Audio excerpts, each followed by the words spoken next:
On Sunday morning, I read out the transcript of the speech that I'm planning to deliver at Trafalgar Square next Saturday at the mass protest against all of the kind of COVID regulations. And when I spoke that speech, I asked for feedback, and one thing that came back to me, lots of people saying, oh, don't say that, you don't want to alienate the masses, dumb down your message because you'll alienate the masses.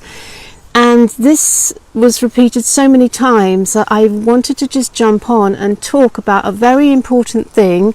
So this is whether you're trying to get a political message across, or a social message across, or a marketing message across. This is the technology of how to appeal to the masses. So there's a thing called the product adoption curve. Basically, the product adoption curve shows how products get into the mass market. And so if this is the amount of time, and if this is the amount of people, typically this is how a product or a message or a concept gets into the mass market. It goes in this kind of bell curve. There are different sections to this bell curve. So this first section is what's called the innovators. So this is only something like 3.5% of the market. This is getting to the innovators. These are the people at the cutting edge, who are the thought leaders, who are the evolutionaries, who are the innovators in the market. And it's only 3.5% of the market. And typically those innovators have got big followings and big audiences, and they've got people who, they're very influential. So if you can get to the innovators, that is a very powerful place to get to, but it's only 3.5% of the market. The next stage of the market is called the early adopters. So these are the people who are looking for trends. These may be kind of funky journalists and broadcasters and people who are big YouTubers. So early adopters, this is about 11% of the market. So basically, this first section of the market is the most powerful and influential, and yet it is only something like 15% of the entire market. If you can get to these innovators and early adopters with your message, that is what creates the huge wave to take a product through, and then it goes into the mass market. So you have the early mass and the late mass, and then at the very end of the process, right along here, you have the laggards who will never really get it. And so the important thing to realize about the product adoption curve is that when you're trying to aim for the mass market, so you say, okay, I want to get to the mass market. I know I'll dumb my message down to appeal to the mass market. No. Make your message as powerful, as innovative, as different, as unusual, as purple cow, to borrow a Seth Godin term, as purple cow as you can, as unusual, as innovative, as different as you can, to appeal to the innovators and the early adopters, because it's that wave of energy and those people shouting from the rooftops about what you've got, your new product or your service or your message, whatever it is that you want to get new, though that is the wave of energy that is going to take it into the mass market. So if you dumb down your message trying to appeal to all these people here, you don't stand out and you don't appeal to anyone. So if you look at every major trend that has ever come into the mass market, it always started out with a very tiny section of the market, whether it's rock and roll or Dyson Hoovers or Lady Gaga or Ugg boots. They all appealed to the innovators and early adopters. So please, I beg of you, if you are putting messages out there, and particularly in the current time where we are putting messages out which are very important for this next stage of evolution, please don't dumb down your message.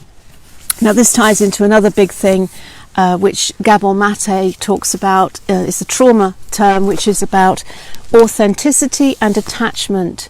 And when we're young and we are with our parents and when we're at school, very often, to keep our attachment, to keep people loving us and to keep people feeding us and to keep people caring about us, we sacrifice our authenticity for attachment. So in other words, we don't speak our authentic truth. We don't be our true selves. We dumb ourselves down because we don't want to lose the love of the people who are important to us.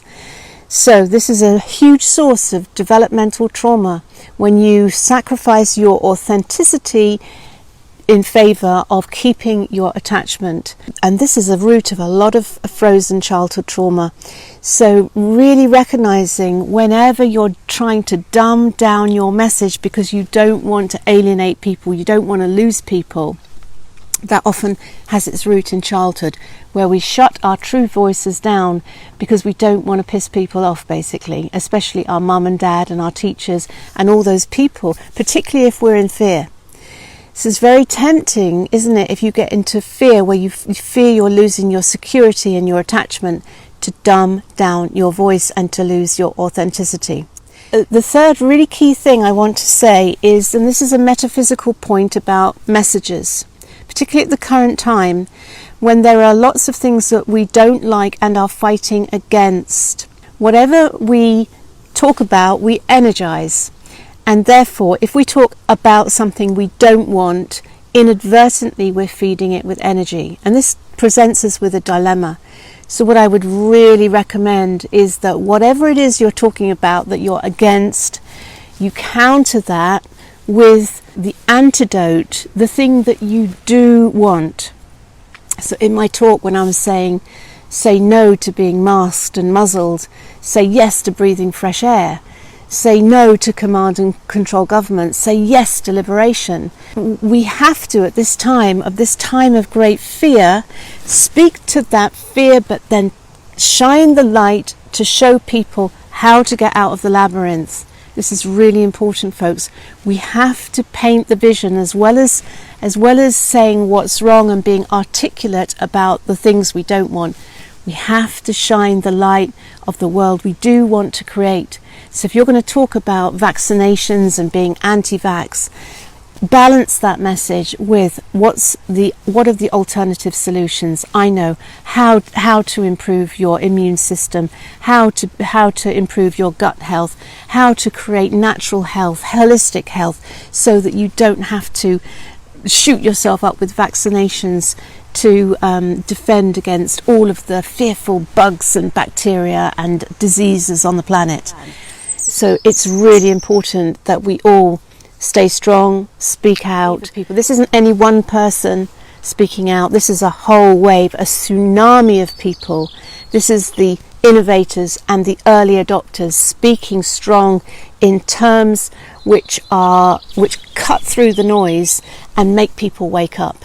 So if you want to put spiritual messages in there, put spiritual messages in there. This is an awakening of consciousness too. So don't be afraid of putting spiritual terms into your talks, because this is the era we're going into, folks. And if enough people start talking about this, and a lot of people will start popping like popcorn. It's just like popcorn in a pan. The heat gets to a certain point and boom, pop, pop, pop, pop, pop, pop. Everything starts popping. Okay, so I am going to say goodbye and sending you lots of love. Hope that was helpful. Bye for now.